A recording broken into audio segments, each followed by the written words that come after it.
నంద్యాల జిల్లా బనగానపల్లెలో మహాశక్తి కార్యక్రమంలో భాగంగా టీడీపీ జాతీయ అధ్యక్షులు నారా చంద్రబాబు నాయుడుకు 165 మంది పోలీసులు బందోబస్తుగా పర్యవేక్షిస్తున్నారు.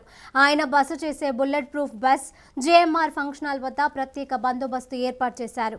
డీఎస్సీ 4 సీఐలు, 10 మంది ఎస్ఐలు, 100 మంది సివిల్ కానిస్టేబుల్, 50 మంది ఏఆర్ కానిస్టేబుల్ బందోబస్తు పర్యవేక్షించనున్నారు. బాబు షూరిటీ భవిష్యత్తుకు గ్యారంటీ కార్యక్రమంలో భాగంగా మహాశక్తి పథకంపై చైతన్య సదస్సు నిర్వహించారు. 1000 మంది మహిళలతో ముఖాముఖిలో బాబు పాల్గొననున్నారు.